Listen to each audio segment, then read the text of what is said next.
RTGA, mieux qu'une chaîne, un monde. RTGA, mieux qu'une chaîne, un monde. RTGA, mieux qu'une chaîne, un monde.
Salut à toutes et à tous et bienvenue sur les antennes de la RTGA pour une nouvelle session d'information sportive. À la ligne de l'actualité sportive, le Connor de la FECOFA a tenu son assemblée générale ordinaire le vendredi 1er novembre 2024 à l'hôtel Fleuve Congo.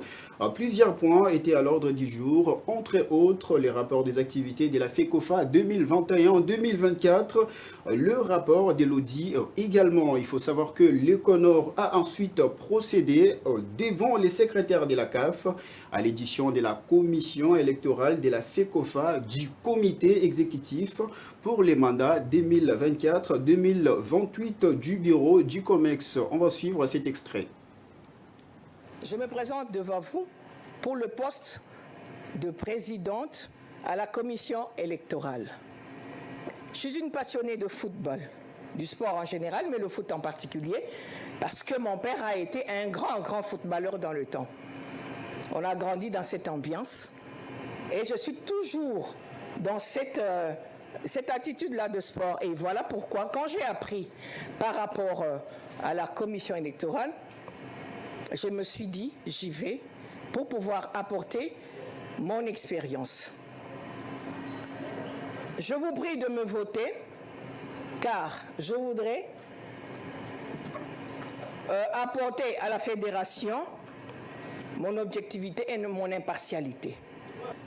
Le sport, le football, n'est pas qu'un sport. Le football est, au-delà du simple sport, une nation. Et le thème de cette assemblée traduit le fait que le football, au-delà du sport, mobilise des enjeux beaucoup plus importants. La gouvernance, les valeurs sociétales. Et la FECOFA est en train de sortir d'une crise qui va exiger, pour mettre en place ces organes, garantir la légitimité des nouvelles institutions qui vont venir. Je voudrais, s'il vous plaît, que vous m'accordiez votre confiance pour que j'accompagne là où le président, qui sont tous deux juristes, moi, avec l'expérience, l'expertise que j'ai, parce que justement, mon domaine de recherche en sciences... Et voilà, cette fois-ci, nous allons évoquer les chapitres de léopards de la République démocratique du Congo de moins de 20 ans. Voici donc la liste officielle des léopards U20 pour les stages de préparation en Arabie Saoudite. Il faut savoir que le sélectionneur national Guy Boukassa a donc dévoilé la liste de ces joueurs pour ces stages. Comme vous les voyez dans les cadres de cette préparation, des matchs amicaux sont programmés contre l'équipe U20 saoudienne pour les 16 et 19 novembre à Jeddah. Toujours dans ces chapitres de léopards de la République démocratique du Congo, nous allons donc évoquer la première séance d'entraînement pour les stages qui attendent les léopards de la République démocratique du Congo. Il faut savoir que les hommes de Guy Boukassa se sont entraînés pour la toute première fois. Nous allons suivre les extraits de leur première séance d'entraînement.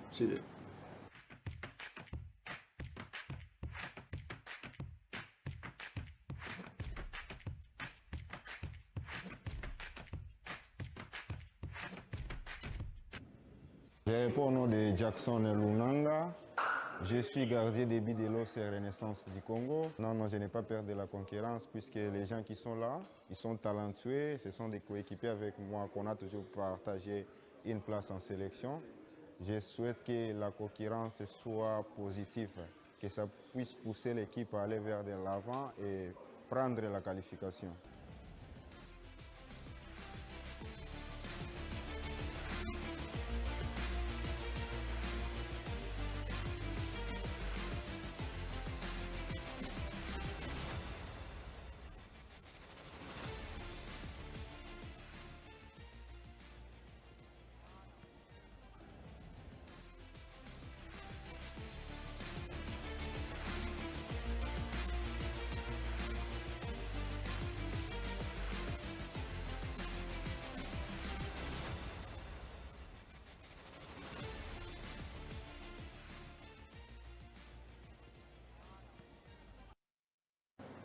Voilà, toujours en football, mais cette fois-ci, nous allons évoquer Illico Cash Ligue 1. Voici donc quelques résultats du dimanche 3 novembre où l'OC Renaissance du Congo s'est incliné sur le score de Ambi AD face à Dauphin Noir.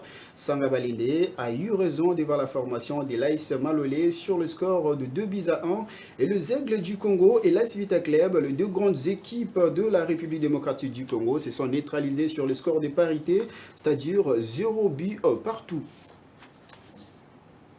Voilà, et juste après la rencontre qui avait opposé le Zègle du Congo et l'AS Vita Club, nous allons suivre le coach de l'AS Vita Club qui était en conférence de presse d'après-match. On n'a pas joué. Pour moi, on n'a pas joué. On n'a pas mis assez de qualité dans ce qu'on est devenu faire. Les individualités n'ont pas tenu. Donc c'est difficile à partir de là de parler de bons résultats. Parce que le résultat, c'est la finalité. C'est la finalité. Mais ce qui t'amène à la finalité, s'il n'y a pas de qualité, c'est difficile. Absolument, le chemin de la croix continue. Mais il faut continuer à travailler. Il n'y a que ça à faire parce que le football, c'est pas de la magie. Le football, c'est pas de la magie. Et tu fais ce que tu as à faire. Et puis, à un moment donné, il faut voir voilà, ce qui cloche. Peut-être il nous faut encore rajouter de la qualité dans ce équipe pour pouvoir espérer les résultats que nous avons.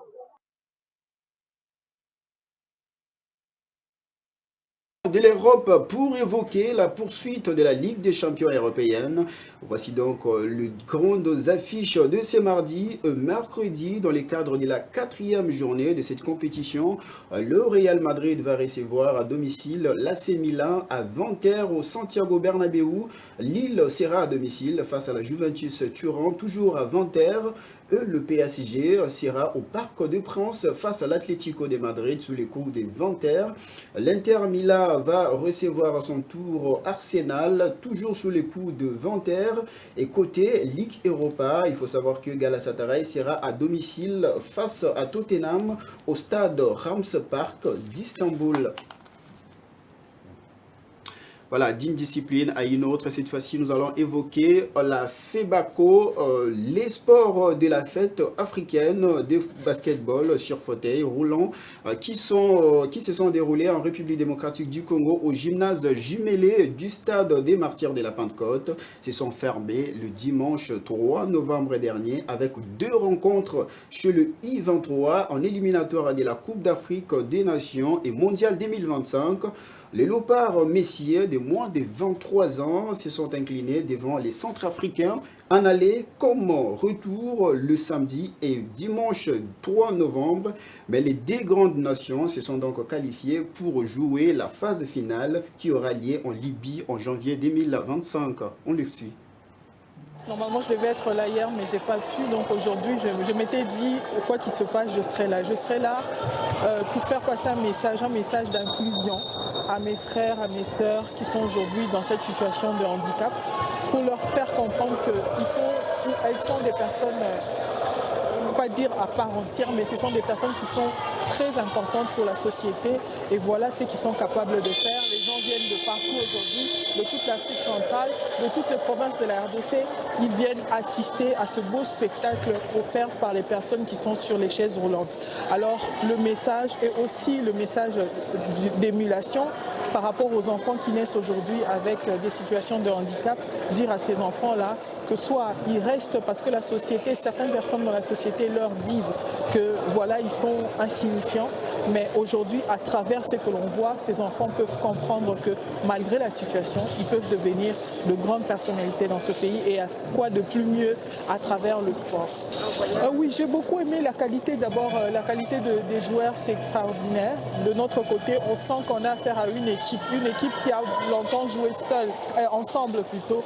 Mais lorsqu'on regarde l'autre équipe du Cameroun, on sent également que ce sont vraiment des vétérans. Ils savent comment jouer, ils savent comment shooter. Donc nous sommes face à un très très beau spectacle de sport. Et mon souhait serait que dans 4 ans, que nous allions aux Jeux paralympiques.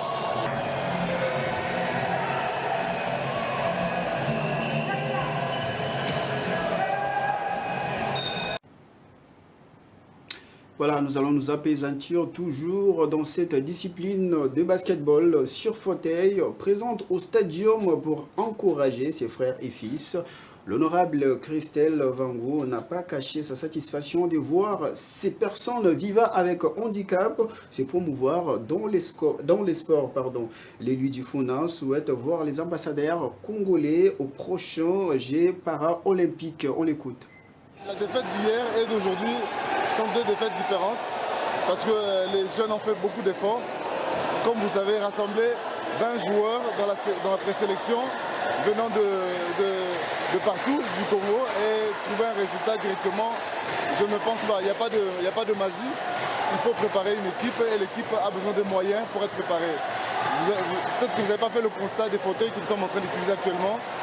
Les fauteuils ne sont plus adaptés. Donc on doit se réactualiser, se remettre à niveau sur tous les plans, surtout matériel, pour nous permettre d'avoir une forte équipe. Voilà, donc je pense que si vous me parlez de U23 par rapport à la qualification, vous avez vu les seniors qui sont déjà rodés, malgré le manque de moyens, ils ont pu faire ce résultat en gagnant la double confrontation. Donc je suis satisfait dans l'ensemble, étant président national, étant président de la zone. Je suis satisfait aussi pour la victoire de la Centrafrique parce que c'est un message lancé pour les autres pays. Je revenais d'une mission au Burundi pour lancer le basketball au Burundi. Et aujourd'hui, en voyant déjà les pays qui sont ici, je pense que l'année prochaine, avec les dames, au mois de juin, le U25, je donne l'information, nous aurons plus de 8 nations ici en RDC. Les autorités sont venues. On ne fait pas des leçons aux autorités. Ils sont venus, ils ont constaté, ils ont vu. Et je pense que tout sera décanté. Vous savez, donc, nous sommes des sportifs sur le terrain. Et vous qui avez accompagné, je vous remercie pour cet accompagnement. Et sans vous, les autorités ne verront pas. Et les autorités qui ne sont pas venues ont vu ce que vous avez pu diffuser.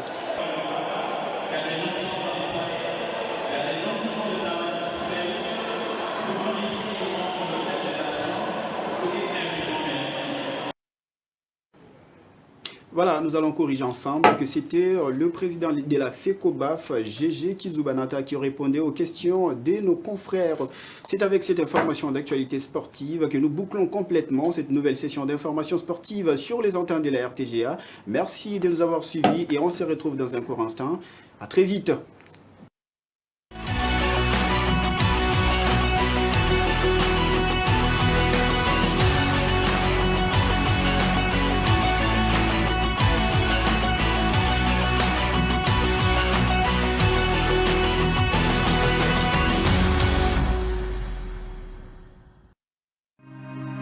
RTGA, mieux qu'une chaîne, un monde.